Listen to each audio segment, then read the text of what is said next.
By the landing of the European pilgrims in the 17th century, the Native American populations in North America alone had prospered to between 15 and 50 million, and between 700 and 800 distinct nations. 200 years later, the population is estimated to have diminished by between 50 and 85%. In 1492, when Christopher Columbus's journey inaugurated the largest colonization conquest in history, natives in North America made up 100% of the population. Today, an estimated 5 million Native Americans represent only 1.9% of North American population, making Native genocide and displacement by war, forced relocation, and disease the largest in human history.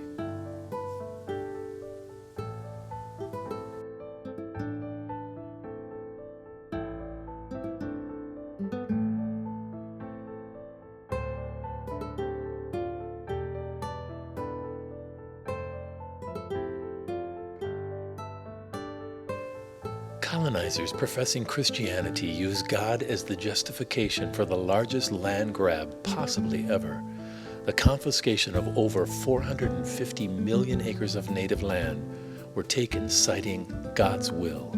Natives that converted to Christianity or acquiesced to treaty demands were given priority treatment, creating a class system never before known to Native communities.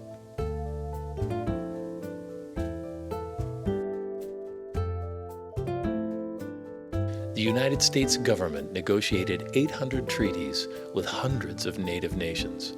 Only 365 of the treaties were signed by Native leaders. Most were coerced or forced to sign them. By the middle of the 20th century, every one of the 365 treaties had been broken at least once by the American government. The forced relocation of Native nations to the 280 reservations remains today largely unquestioned, unaddressed, and is solely the cause of virtually every illness and affliction in Native communities, from alcoholism to domestic violence, from depression to obesity.